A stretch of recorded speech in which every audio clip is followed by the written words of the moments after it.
So I have to show you how I did this because I know you're going to want to make it too. So check out how to make these recipes. It might seem like it's a big project just by looking at what this looks like, because it is a fudge brownie recipe. It's got a layer of caramel in there, then it's got peanut butter nougat, it's covered with ganache. So it may seem like, wow, that's just like way too much work for me, but trust me, while those brownies are baking, those other 3 recipes are literally like 2 and 3 ingredient recipes that you can just slap together in no time. Trust me, you will be eating Snickers brownies in less than an hour and a half. Let's just say an hour and a half. All right, check it out.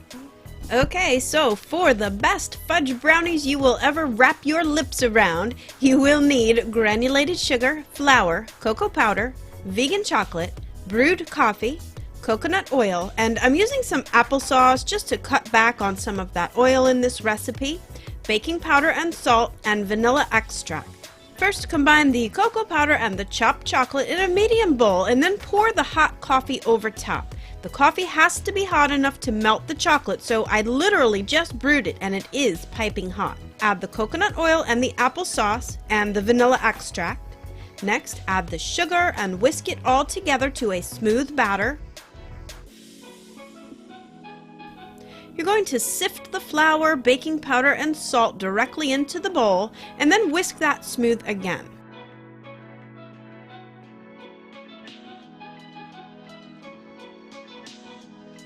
Portion the batter into your greased and parchment-lined pans, and I'm using this individual loaf pan that I have, but this entire recipe will fit into an 8-inch by 8-inch square brownie pan if you prefer. Bake the brownies at 350 degrees Fahrenheit for about 28 to 30 minutes. Let them cool, and then you're going to prepare the other recipes.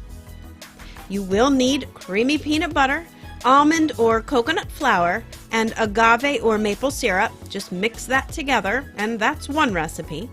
Next, to make a quick caramel, and I'm using palm sugar this time. It's 100% coconut sugar syrup, and it looks a little bit like peanut butter.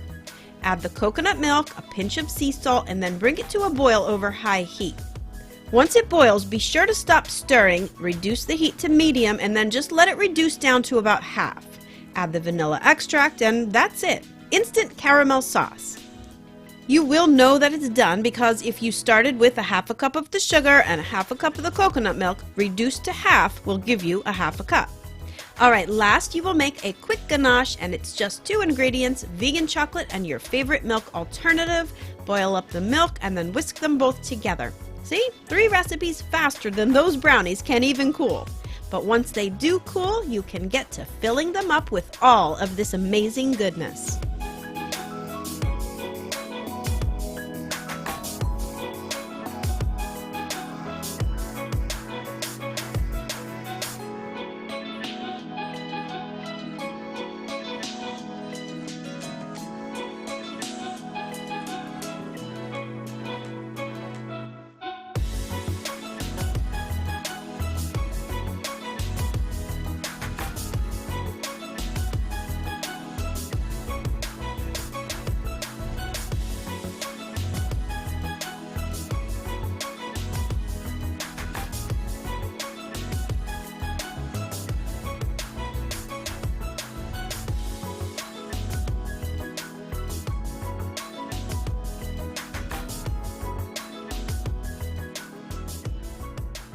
And there you go, my latest and greatest Snickers brownies. Fudgy brownie, peanut butter and caramel, roasted peanuts, and chocolate ganache.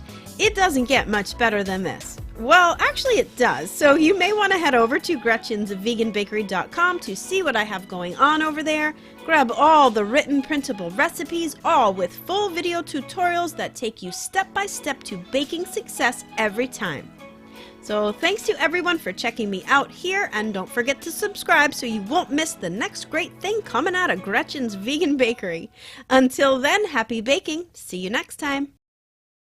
Now, before you get all crazy on me thinking I'm getting too weird on you using all these newfangled ingredients that you've never heard of, I just want to quickly show you that I was playing around with a few different types of sugar, and here are the results. This one is coconut sugar, and while the taste was really good, the color was just too dark. Not because it was burnt, because it wasn't. It's just that coconut sugar starts out really dark to begin with. I also used regular vegan sugar, which is just evaporated cane juice, and this one came out really nice too. Nice color, good taste, but the palm sugar was really the best in my opinion. It is pricey though, so you may not want to buy it, but I did like it best. It was the thickest like caramel should be, and it just really tasted the best. So it's up to you. Regular old sugar works just fine. I just really wanted to show you this cool new ingredient that I found.